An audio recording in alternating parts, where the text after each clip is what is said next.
Paravur saint Aloysius LP സ്കൂളിന്റെ 115ാമത് വാർഷികാഘോഷങ്ങളുടെയും അധ്യാപക രക്ഷാകർതൃ ദിനത്തിന്റെയും ഉദ്ഘാടനം പറവൂർ മുനിസിപ്പൽ ചെയർപേഴ്സൺ ബീന ശശിധരൻ നിർവഹിച്ചു.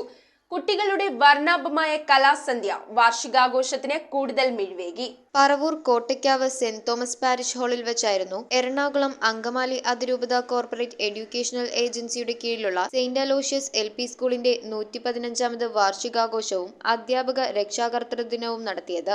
Corporate manager reverend father Thomas നങ്ങേലിമാലിന്റെ അധ്യക്ഷതയിൽ വാർഷികാഘോഷങ്ങളുടെ ഉദ്ഘാടനം പറവൂർ മുനിസിപ്പൽ ചെയർപേഴ്സൺ ബീന ശശിധരൻ നിർവഹിച്ചു.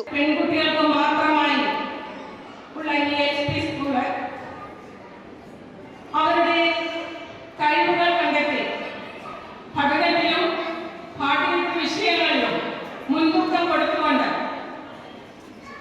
അവരെ നാളത്തെ നല്ല തലമുറയെ വാർത്തെടുക്കാനായിട്ട് ഉതകുന്ന രീതിയിലുള്ള ഏറ്റവും നല്ല കാഴ്ചപ്പാടോടുകൂടി തന്നെയാണ് ഇവിടുത്തെ അധ്യാപകരെല്ലാം അവരെ നേരെ വഴിയിലൂടെ വളർത്തിക്കൊണ്ടുവരുന്നത്.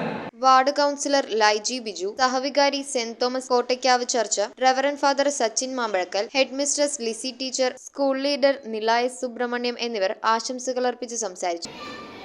115 വർഷങ്ങൾക്ക് മുമ്പ് ഈ വിദ്യാലയം ആരംഭിക്കുമ്പോൾ നമുക്കറിയാം ഇതുമാത്രം നമ്മുടെ നാട് വല്ലാതെ വിദ്യാഭ്യാസ പിറകിലായ ഒരു കാലത്ത് എല്ലാവരെയും മുഖ്യധാരയിലേക്ക് കൊണ്ടുവരാൻ വേണ്ടിയിട്ടാണ് ഇത്തരത്തിലുള്ള വിദ്യാലയങ്ങളായത്. PTA പ്രസിഡന്റ് സിജോ ജോസഫ് കൃതജ്ഞതയും അർപ്പിച്ചു. തുടർന്ന് കുട്ടികളുടെ വർണ്ണാഭമായ കലാസന്ധ്യ ആരംഭിച്ചു. News bureau, Paravur. ആദ്യ കാഴ്ചയിൽ നിങ്ങളുടെ മനസ്സിൽ പതിയുന്ന ലൈറ്റ് വെയ്റ്റ് സ്വർണ്ണാഭരണങ്ങളുടെ വൈവിധ്യമാർന്ന കളക്ഷൻസ്. 250 മില്ലി മുതലുള്ള കുട്ടിവളകൾ, 1.5 ഗ്രാമിൽ തുടങ്ങുന്ന മാലകൾ, 2 ഗ്രാം മുതലുള്ള വലിയ വളകൾ. Aleena golden diamonds.